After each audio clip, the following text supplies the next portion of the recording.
Hello, welcome to FedEx Forum, where the Memphis Grizzlies are set to take on the Atlanta Hawks tonight. The Grizzlies, winners of 5 straight, trying to make it 6, and they'll take on Atlanta and Trae Young. I'm here with Drew Hill, Grizzlies beat writer for the Daily Memphian. Drew, how you feeling, man? Good, man. Happy to be here. Good? Another Grizzlies game day. Another Grizzlies game day. It's almost like Christmas every day when we get to watch John Morant and the Grizzlies, right? Yeah, maybe not tonight, though. Maybe not tonight.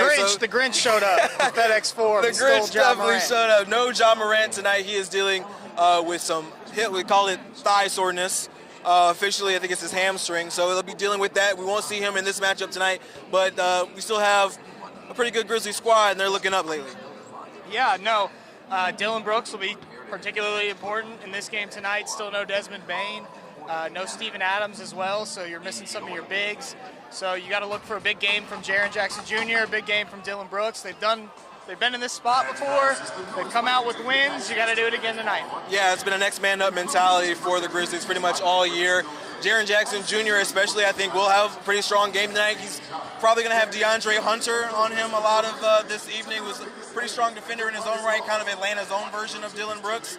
But Jaren will definitely have the height advantage. You think he'll take advantage inside tonight, or you think he'll still play around the perimeter? I think he'll do a little bit of both. That's when Jaren's at his best, when he's shooting threes. When Jaren in particular makes 2 threes, they have a really good record. I don't know what it is off the top of my head, but he's obviously hugely important to them in their offense. They struggled to get him the ball a little bit in these last couple games, but now, without Ja, without Steven, you would expect that he's going to get more touches, and you hope that he can come up big.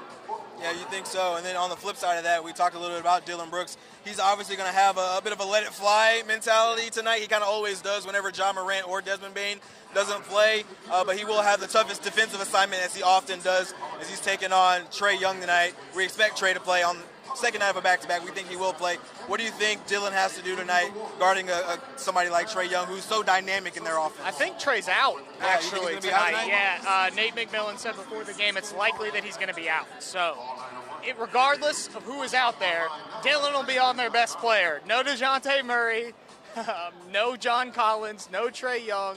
It's kind of a punt game for the Hawks, you would expect. But Grizzlies have a lot of guys out, too. Yeah, Dylan has just... When we discuss Dylan, I think what makes him so interesting, particularly on the defensive end, is the way that he's been able to funnel players into Jaren Jackson Jr., who's off to an awesome start this year. He leads the NBA in blocks. Dylan probably deserves some credit for that with his defense. And then offensively, I asked Taylor Jenkins before the game, how is he doing with the quality of shots that he's getting? Obviously, tonight the quality may not be quite the same as it usually is because he's not going to have the spacing around him. But he said he thinks Dylan's been doing a really good job of understanding the personnel that they have out there. When Ja's out there, he's got to defer to Ja. When Dez is out there, he's got to defer to Dez. But tonight, Dylan Brooks is option number 1. I would expect that he gets a lot of shots up, and Dylan has never seen a shot that he doesn't like. So that's the good news. That's absolutely right. He'll still have his running mate John Conchar will be out there. We do get Zaire Williams. We'll probably see a lot of Zaire Williams minutes tonight as he kind of gets ramped back up into this offense.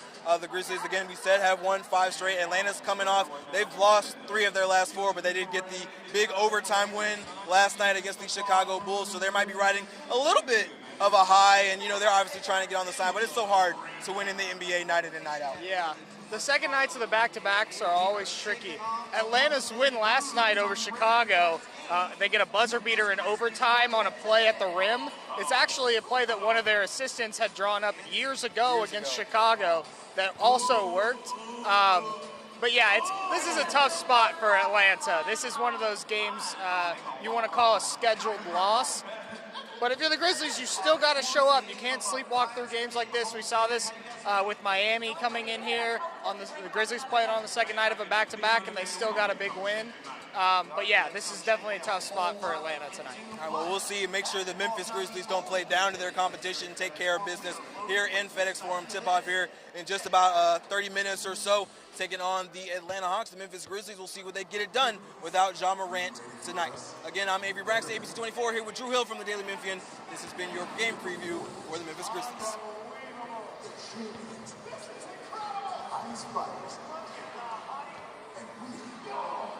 Thanks.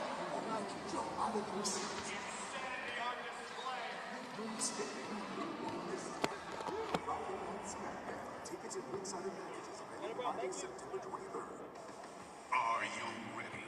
The toughest sport on dirt is back for an all-new 2023 season. Join the party and come watch the